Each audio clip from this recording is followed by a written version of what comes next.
बोलो शंकर भगवान की जय हुए। नमः शिवाय, नमः शिवाय, नमः शिवाय, नमः शिवाय, नमः शिवाय, नमः शिवाय, नमः शिवाय, नमः शिवाय। आइए, शिव महापुराण में आप सभी का स्वागत है। आइए सभी देवी देवताओं का आवाहन करें। गजाननं भूतगणाधिसेवितं कत्पित्थजम्बूफलचारुभक्षणम् उमासुतं शोकविनाशकारकं नमामि विघ्नेश्वरपादपङ्कजं नीलाम्बुजश्यामलकोमलाङ्गं सीतासमारोपितवामभागम् पाणो महासायकचारुचापं नमामि रामं रघुवंशनाथं कर्पूरगौरं करुणावतारं संसारसारं भुजगेन्द्रहारं सदा वसन्तं हृदयारविन्दे भवं भवानी सहितं नमामि। गुरुर्ब्रह्मा गुरुर्विष्णु गुरुर्देवो महेश्वरा गुरु साक्षात् परब्रह्म तस्मै श्री गुरुवे नमः। त्वमेव माता च पिता त्वमेव बन्धुश्च सखा त्वमेव विद्या द्रविणं त्वमेव सर्वं देव देव।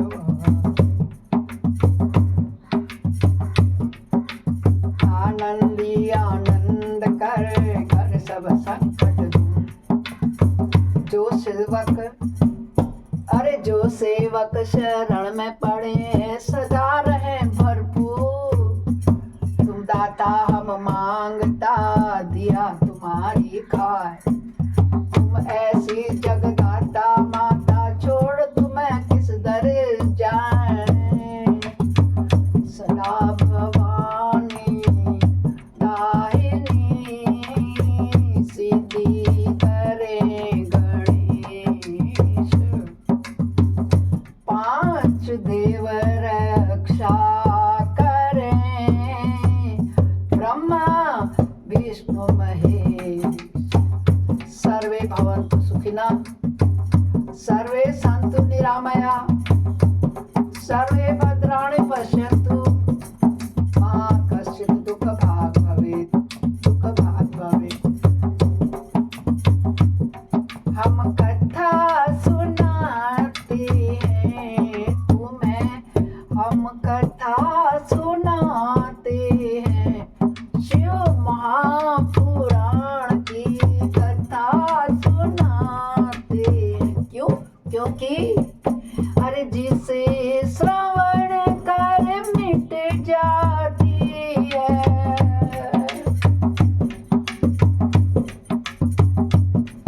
हाँ, इसे श्रवण कर मिट जाती है भक्तों जन्म जन्म की व्यथा। यही है शिव शंकर की कथा। यही है भोले बाबा की कथा। यही शिव शंकर की कथा। यही है भोले बाबा की कथा। ओम नमः शिवाय, ओम नमः शिवाय, ओम नमः शिवाय, ओम नमः शिवाय, ओम नमः शिवाय, ओम नमः शिवाय, ओम नमः शिवाय, ओम नमः शिवाय। बोलो शंकर भगवान की जय होवे, भोलेनाथ की जय होवे। हर हर हर महादेव। पाप हर, कष्ट हर, संकष्ट हर, कर सभी समस्याओं का हल। ऐसे शिव शंकर भगवान की जय होवे। अब तो कल हमने आपको सुनाया था 29वां अध्याय ना। आज हम उसके आगे का विवरण करेंगे। भगवान शिव के आज हम कौन से रूप का अवतार का वर्णन करें? अवधूतेश्वर, अवधूत कहते हैं ना इनको, उस अवधूतेश्वर अवतार की कथा और उसकी महिमा का वर्णन करेंगे।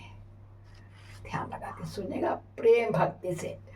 नंदीश्वर कहते हैं, हे सनत कुमार, अब तुम परमेश्वर शिव के अवधूतेश्वर नामक अवतार का वर्णन सुनो, जिसने इंद्र के घमंड को चूर चूर कर दिया था। पहले की बात है, इंद्र संपूर्ण देवताओं तथा बृहस्पति जी को साथ लेकर भगवान शिव के दर्शन करने के लिए कैलाश पर गए। उस समय बृहस्पति जी इंद्र के शुभागमन की बात जानकर भगवान शंकर उन दोनों की परीक्षा लेने के लिए अवधूत बन गए। उनके शरीर पर कोई वस्त्र नहीं था। वे प्रज्वलित अग्नि के समान तेजस्वी होने के कारण माया भयंकर जान पड़ते थे। उनकी आकृति बड़ी सुंदर दिखाई देती थी। वे राह रोककर खड़े थे। बृहस्पति और इंद्र के साथ जब शिव के समीप जाते हुए समय एक अद्भुत शरीरधारी पुरुष रास्ते के बीच में खड़ा है। इंद्र को अपना अधिकार पर बड़ा गर्व था, इसलिए वे यह न जान सके कि वे तो साक्षात भगवान शंकर हैं। बोलो शंकर भगवान की जय। उन्हें अवधूत का रूप धारण कर रखा था ना।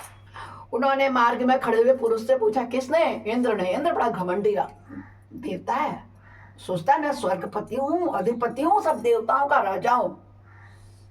तो उसे रास्ता रोका अवधूत ने। तो पूछने लगे, तुम कौन हो? इस नग्न अवधूत प्रवेश में कहाँ से आए हो? तुम्हारा नाम क्या है? सब बातें ठीक ठीक से बताओ, देर ना करो। भगवान शिव अपने स्थान पर हैं या इस समय कहीं अन्यत्र गए हुए हैं? मैं देवताओं तथा गुरुओं जी के साथ उन्हीं के दर्शन के लिए आया हूँ। कौन बोला? इंद्र देवता बोले। इंद्र के बार बार पूछने पर भी महान कौतुक करने वाले अहंकारी महायोगी त्रिलोकीनाथ शिव कुछ न बोले, चुप रहे। तब अपने ऐश्वर्य का घमंड रखने वाले देवराज इंद्र ने रोष में आकर उस जटाधारी पुरुष को फटकारा और इस प्रकार कहा। क्या बोले इंद्र? अरे मूर्ख दुर्मते, तू बार बार पूछने पर भी उत्तर नहीं देता। अतः तुझे मैं वज्र से मारता हूं, देखूं कौन तेरी रक्षा करता है।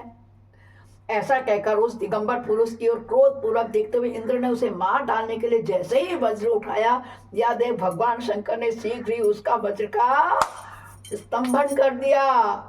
उनकी बाह पकड़ गई, इसलिए वे वज्र का प्रहार कर ही नहीं सके। तदंतर वह पुरुष तत्काल ही क्रोध के कारण तेज से प्रज्वलित हो उठा, मानो इंद्र को जलाए देता हो। भुजाओं के स्तंभित हो जाने के कारण, यानी खंबे के समान उनका हाथ आगे ही नहीं बढ़ा। इंद्र का स्तंभित होना, खंबे के समान स्थिर हो जाना।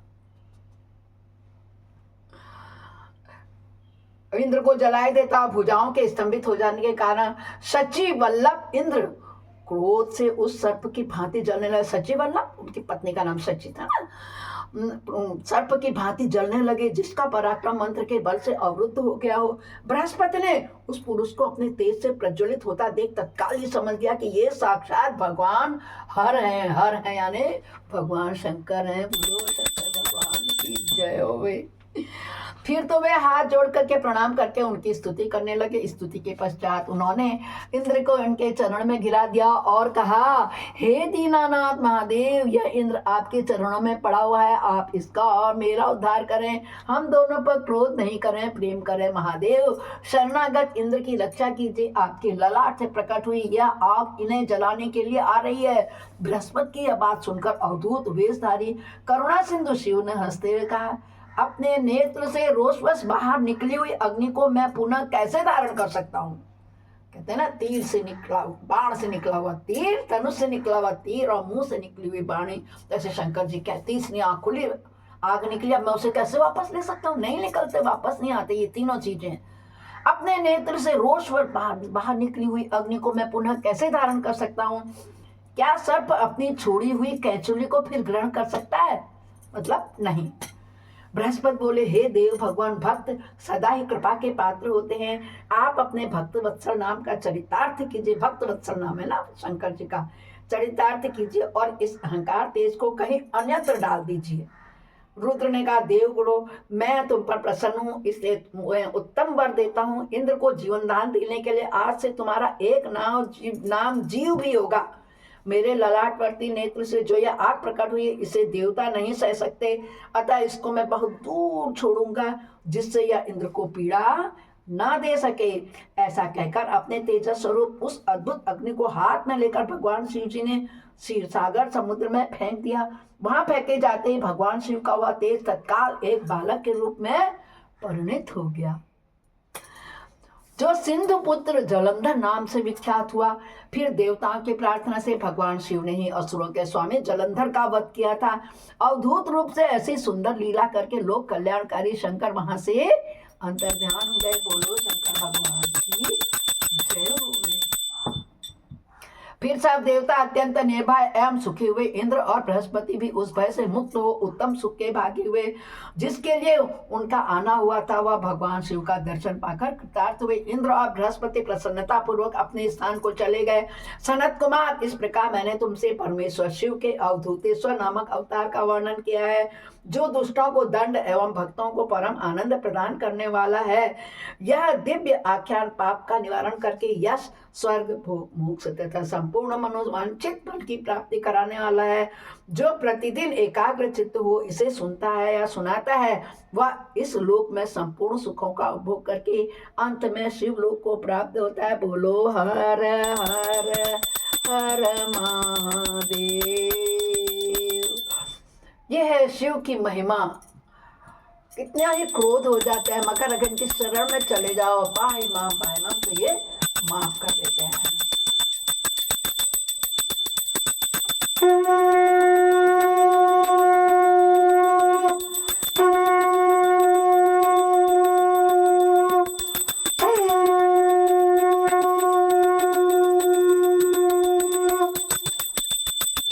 नमः शिवाय नमः शिवाय नमः शिवाय नमः शिवाय नमः शिवाय नमः शिवाय नमः शिवाय नमः शिवाय नमः शिवाय नमः शिवाय नमः शिवाय। अपराध सहस्राणि क्रियन्ते अनिशमया दासोऽमिति माम त्वां क्षमयस्व परमेश्वरी। आवाहनं न जानामि विसर्जनं पूजां च न जानामि क्षम्यतां परमेश्वरी। मंत्रेणं क्रियाहीनं भक्तिहीनं सुरेश्वर यद पूजितम मया देवा परिपूर्णम तदस्मै। हे शंकर भगवान आपकी जय हो। हे भोलेनाथ आपकी जय हो। हे महादेव आपको महादेवी पार्वती सहित मेरा शत प्रणाम है। सभी भक्तों का कल्याण हो, सभी के दुखों का निवारण हो, सभी के कष्टों का निवारण हो, सभी की समस्याओं का हल हो। यही प्रार्थना के साथ मैं अपनी वाणी को विश्राम देती हूँ और आज 30वां अध्याय संपूर्ण हुआ। इसके लिए सभी को बहुत बहुत धन्यवाद। कल फिर मिलते हैं आगे के अध्याय में। हर हर हर महादेव।